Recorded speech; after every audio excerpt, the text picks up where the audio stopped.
Magandang araw po sa inyong lahat. Ito po muli si Attorney Mike Operario.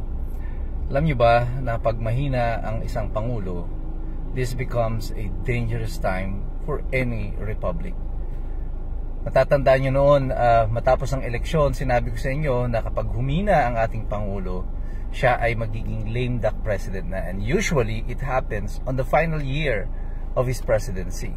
However, ngayon pa lamang, sa pagkatalo nila sa eleksyon, itong nakaraang halalan nung Mayo, lumalabas na talagang napakahina ng ating Pangulo. And this will expose him sa abuso ng mga taong nakapaligid sa kanya. And ngayon na nga, eto na, nangyayari na. Yung sinabi ko noong Mayo, it is happening today. Everything that has happened to the president as of this time ay siya rin ang may kasalanan. Ang perception sa kanya ng maraming mga tao, pati na rin ang kanyang sariling mga kaalyado, ay napakahina niyang presidente, kaya siya ay kanilang pwedeng paglaruan at maaaring inaabuso na rin kung hindi niya nga alam itong mga nangyayari sa paligid niya. Pero parang napaka-imposible naman na mangyari ito. Bakit tayo nakarating sa ganitong sitwasyon at bakit ito delikado para sa Pilipinas? Balikan natin ito mula noong 2023. Ang umpisa ng hidwaan ng mga Duterte at ng mga Marcos ay nag-umpisa nitong umugong na at inirelease nitong grupo ng House of Representatives sa pamumuno ni Romualdez itong People's Initiative, kung natatandaan nyo ito. Ang People's Initiative ay para baguhin ang konstitusyon at ang layunin nito ay ma-extend ang termino ng Pangulo. I think this was Plan A. Dito naging malinaw na walang planong bumaba si Ferdinand Marcos sa pagkapangulo at tila gagayahin niya na nga yung ginawa ni Ferdinand Marcos Sr. At sa pamamagitan ng House of Representatives, ikinasa ang People's Initiative. Nung una ay may pagtanggi pa ang House of Representatives tungkol dito. Pero sa mga hearing sa Senado, nagkabukingan at lumabas na nga yung totoo na ito nga ay inisyatibo ng House of Representatives gamit pa ang pondo ng bayan para dito sa People's Initiative di umano nito. Dahil sa nagkabistuhan, iniatras. Plan B, impeach Sara. Because kung nandiyan si Sara Duterte, sigurado na merong ibang pangulong uupo sa susunod na eleksyon after the next election in 2028. So the strategy was to remove Sara Duterte. Pero sa pag-aalis na yan kay Sara Duterte, kailangan din to get rid of Digong.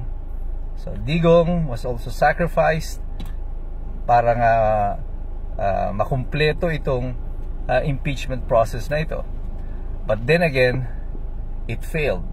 At sa second failure, Plan A, Plan B, all failed.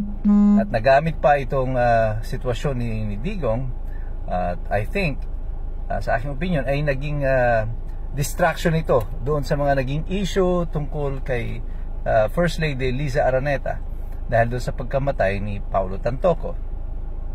So, they move on to the next phase. Ngayon, they're trying to save face. At nagtuturo na ang Malacanang tungkol sa mga kapalpakan, mga nakawan. Nung una, sinasabi niya na mag-iimbestiga. Pero makikita mo ngayon na pati itong investigasyon na ito ay pilit nilang ipinipihit papunta sa mga oposisyon. I was disappointed even with the article of Rappler nang dumating itong mga balita tungkol sa mga flood control projects. Kasi ang nauna kong nakita mga pangalan na tinuturo ng Rappler ay si Chis Escudero, si Villanueva, Senator Villanueva, and then si si Zaldico. It appears na parang si Zaldico will be the sacrificial lamb, pero majority ng blame ay gusto nilang ituro doon sa mga tingin nila will become the opposition to President Marcos. At recently nga nakita ninyo itong nangyari. Pagkatapos ng inspection sa Bulacan, lumipat sa Benguet. At ang project po kasi nito sa Benguet, I think was completed in 2022. Ito po ang budget na ginamit dito ay budget pa po noong 2022. Sa panahon pa po ni Rodrigo Duterte, pero kalahati noong 2022 ay panahon na po ni Ferdinand Marcos. Nag-switch sila ng pagtuturo, ng blame, para may makita na ang project noong 2022 ay meron din ganitong nangyari. However, this is not a flood control project. This is a regular road protection project, at this was done at the initiative of ACT CIS. Yun pong party list noon nila Tulfo, ng mga Tulfo brothers. Sila po ang nag-inisyatibo nito. Pero makikita mo dito yung dahan-dahang pagpihit na muli para ang blame ay malipat sa mga oposisyon at hindi po sa administrasyon. That's why I keep on saying all this investigation, all of this inspection is just a joke. Ito ay isang malaking kalokohan sapagkat walang intensyon na makarating dito sa katotohanan. Because if you really want the truth, the first thing you must do is to fire the Secretary of the DPWH. Imposibleng ang lahat ng proyekto nito lang pagnanakaw na ito ay naganap ng walang kaalam-alam ang DPWH. Kung sinabi nila na wala silang alam dito, you should also be fired, Mr. Secretary, for being incompetent. Dahil bilyon-bilyon ang ninanakaw sa taong bayan, wala ka pa ring alam. And if the secretary is liable, then so is the president. Because the secretary is the alter ego of the president. Ang lahat ng gawa ng sekretaryo, parang presidente rin ang gumanap. Kapag ang sekretaryo ay incompetent, pati ang Pangulo ay incompetent din. Yan ang implikasyon ng lahat na nangyayari na ito.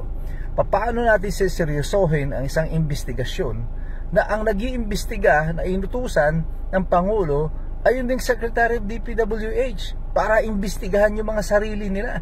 Bakit nila gagawin yun? Bakit ang mga House of Representatives na kaalyado niya, wala pa siyang pinapangalanan hanggang sa kasalukuyan?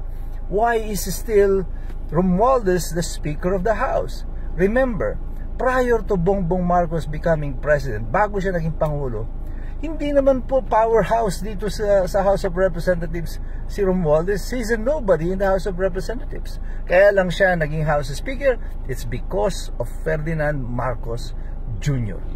Kaya siya nananatili, it's also because of Ferdinand Marcos Jr. Wala pong ibang may kasalanan dito, Mr. President, kundi kayo. Hindi natin maitatago ito sa matagal ng panahon. Bakit ko sinasabing delikado? Well, this is desperate times for the administration.